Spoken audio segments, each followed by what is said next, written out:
Hello everyone, Maurice here, and today I'm bringing you seven, uncommon archetypes that you can play in Mystic Era. So by now you're probably bored of playing your Epic Era team, and you might not want to invest that much in terms of the Mystic Era. So yeah, here are some of the teams. Of course, some of the teams require you to invest quite a bit, but some of the teams that you might want to try out, right, rather than just playing the Leafy, Topaz, Sustain, that kind of thing again. So let's just jump into the archetypes. Okay, so first one, Momo.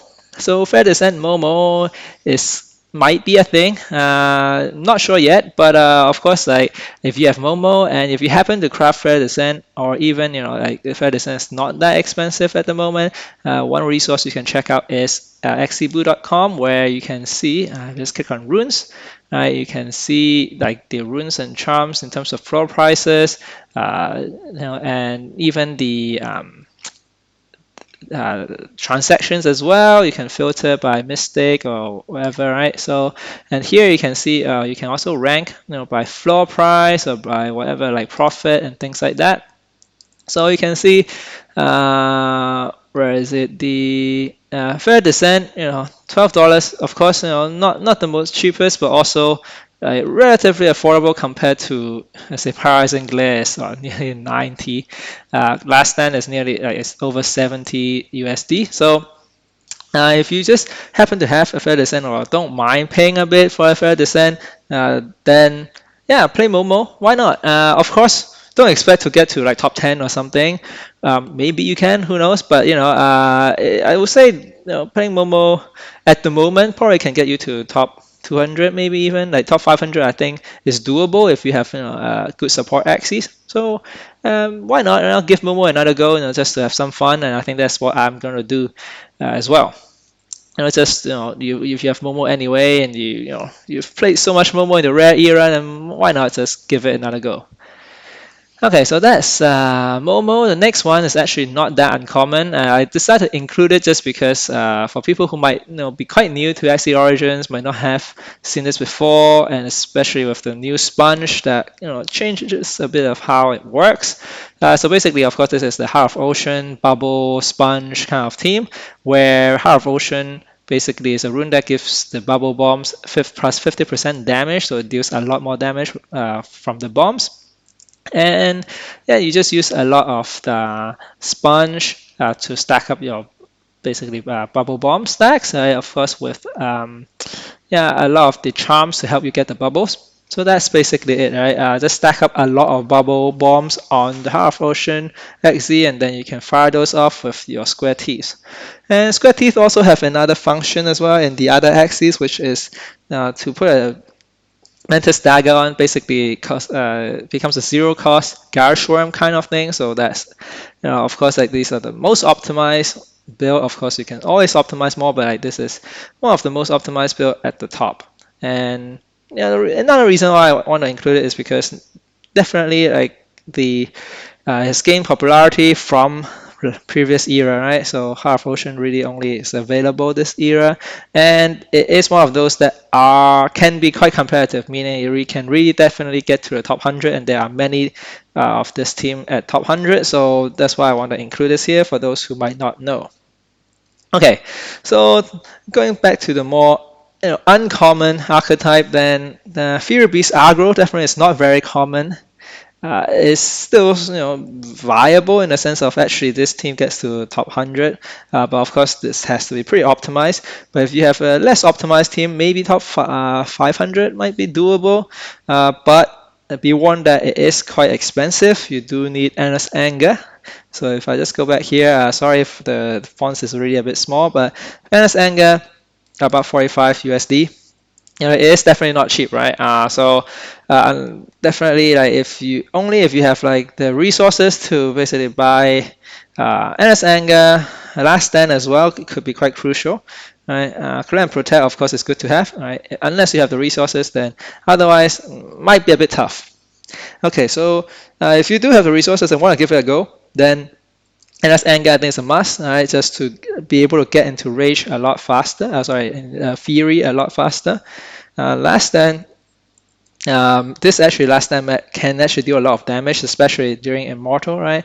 It has 2 taunt, right? One with the Gecko Mask as well, and then of course Shiba also very good just to gain more Fury, Rage, kind of thing. Gain Rage stacks and get into Fury, deal a lot of damage with Ronan. Yeah, so the mech can deal a lot of damage as well. Yeah, so the other thing I should mention is Shrimp with the rocket stem. So this actually allows you to target any enemy, so you can actually pick out which enemy axes you want to target and then deal a lot of damage. So the double Shrimp definitely helps as well. Yeah, so that is for Fury Beast.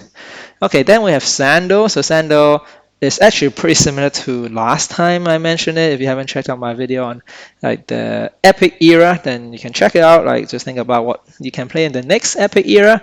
But yeah, Sandal has been the same basically from the Epic era. But now, of course, you can put some Mystic Runes on to make them better. So Last Stand, for sure, of course, is good. Celestial Might actually is interesting because it does give you a 25% buff, right? So that's another thing. Yeah, Holy Prayer is also good. So in general, it's still a very strong team, but you do have to have very specific axes, right? That basically puts debuff, right? Especially vulnerable. Then you have to have I won't say have to, but like it would be ideal to have the Nemo ear and Nemo tail just to ramp up as well. So yeah, that's why it's the main difficulty is actually getting these axes.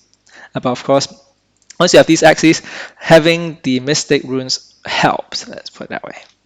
Okay, so that is for Sandal. If you happen to want to play Sandal, in terms of just dealing massive damage in one go or in one card, then that's Sandal. But if you want to deal massive damage across the board with AoE, then Perch would be the thing for you. So Perch is actually, this one does not actually even use any mystic stuff here, as you can see. It's basically the same thing as the Epic era.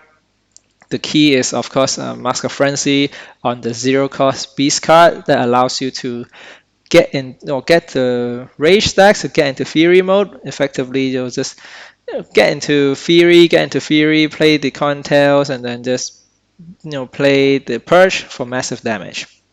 So that's basically it. Yeah, so it actually is still pretty effective, I must say. I think there's a team maybe like top 100 or top 200 with this as well. So I think it's still good. If don't want to buy any mystic stuff, and if you don't mind investing in the Axes, so the Axes are the ones that's tough to get, I must say. If you go into the market and if you see some good Perch Axie, and actually you only really need one. Of course, having more could be good. In this case, it could be that if the opponent targets this one down, you can use this Perch. But a lot of the Perch team, most Perch team only have the mid having the Perch. And of course, the downside is that in the Mystic era, if you don't have Taunt, then opponent can have Rocket Stamps with the Shrimp or something and target down your Axie with the Perch, and that could be a bit tougher. Having 2, I think is good. 3, probably not necessary, but why not? Okay, then go back to the Mystic stuff. Then we have Brutal Claw. This one, just to warn you, is pretty expensive, the Brutal Claw Bleed team. And actually, this can also go with Poison as well. So sometimes a Poison Bleed kind of team. And the gist of it is basically put a lot of Bleed stack through Chubby with the Hidden Razor, right?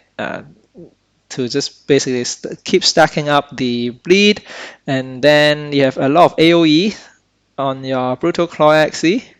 And then, yeah, you have the Paralyzing Glare just to increase the opponent's speed damage, but also when this Axie deals debuff, so you can see you can put poison on the opponent and also bleed, right?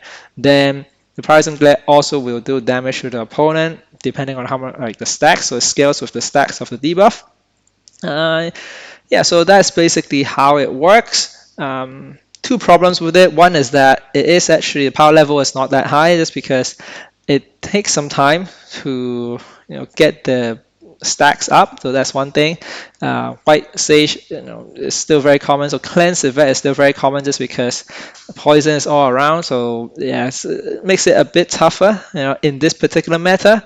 And the other problem is that it is pretty expensive. You can see it requires a lot of Mystic runes, and well, at least Spiritual Claw and Paralyzing Glare, and also a lot of Mystic Charms in the Hidden Razor. So yeah, that's why I think this, if you have the resources and want to try something out, go for it. But I wouldn't expect, like a lot of casual player will try this out just because you do need quite a specific beast as well as just a lot of investment in terms of the runes and charms for mystic stuff.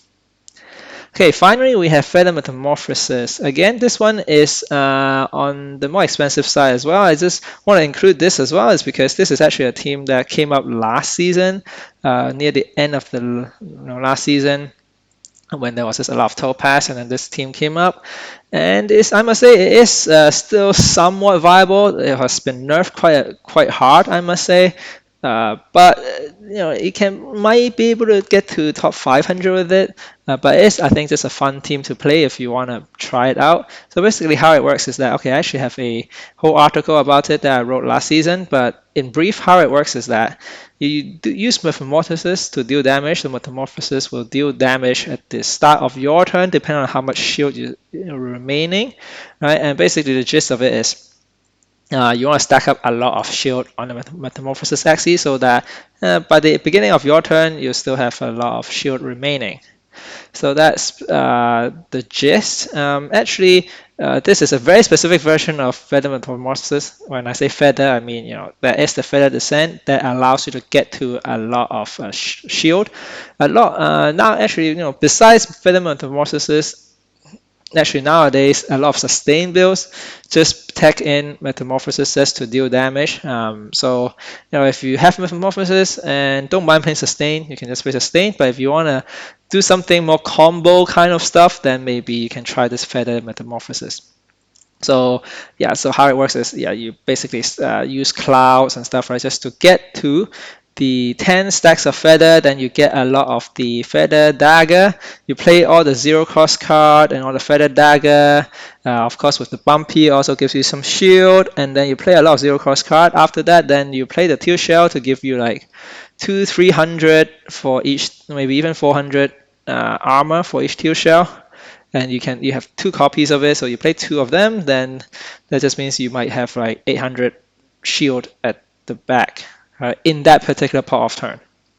So yeah, so that's the gist of how this works. And when it works, but of course in this meta it's a bit tough, especially with the nerf in terms of Metamorphosis nerf, and also the biggest nerf is actually the Innocent Lamb nerf, because previous season you can use Innocent Lamb, immediately get into another card that you can play another card, but now you can't do that, which makes it a bit tougher.